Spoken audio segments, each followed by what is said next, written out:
Hi class! Welcome to week 2 of this course in abnormal psychology. I'm really impressed with a lot of the work you have done this first week. Just a couple quick tips that I wanted to let you all know about from our first week. Please continue to strengthen your ability to format your papers and your work following the American Psychological Association APA formatting.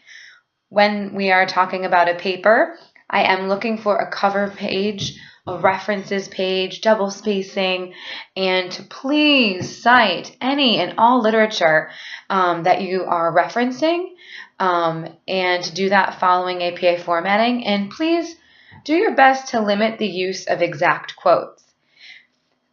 I'd rather you summarize and find your own words to re-explain the key points that you're borrowing and then still cite. Otherwise, sometimes half of what you're submitting is really someone else's derived work in words, and I don't really know if you fully understand the material that you're submitting. So it definitely demonstrates much stronger critical thinking when you can apply this and integrate it into your own key points and arguments into your own papers. If there are questions, let me know. Underneath the annotated bibliography assignment, there was another link from Purdue on tips for APA formatting. And there's a lot out there on it, and there are free tutors through the Hatch Library. So just utilize resources that are available to you, and I am happy to answer any additional direct questions as well. In this week, too, we are going to be looking at all of the major overarching disorders that fall underneath anxiety disorders, those that fall under mood, which is mostly bipolar disorder or manic depressive disorder, the different versions that can, how that can be represented and displayed, and other forms of depressive disorders. And then we'll also be looking at somatic disorders, getting focused on one's physical ailments and concerns about that. And then dissociative disorder. Those are two categories. The latter two are really fascinating and stem from often a lot of use of avoidance. Under anxiety, post-traumatic stress sometimes has an element of avoidance as well. And we find with a lot of these types of disorders, it only increases the fear-based cognitions that are going on the more that we have avoidance as our main coping strategy. Things get even more distressing or difficult and overstimulating to tolerate and to deal with, which is why people then isolate and retreat more and more.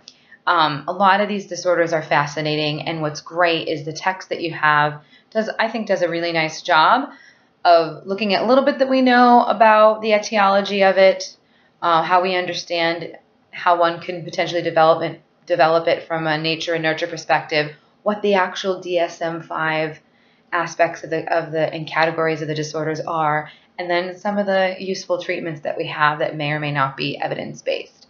So it's a huge overview of these few chapters this week, and some interesting assignments. You're already doing a great job, some of you that have started on the discussion board. They've been interesting posts thus far. And then you'll have two paper assignments. One is taking your annotated bibliography another step further and actually coming up with a rough draft of your final. And then the other paper is going to be picking a culture that has specific cultural views about one of these mental health disorders or categories of disorders.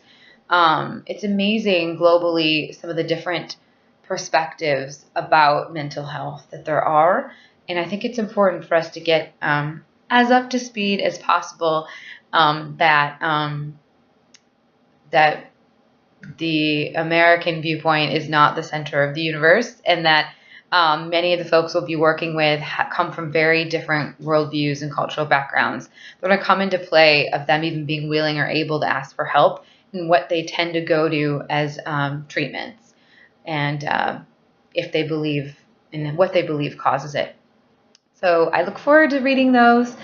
If there are any questions, just keep shooting me emails. I always try to get back within 24 hours.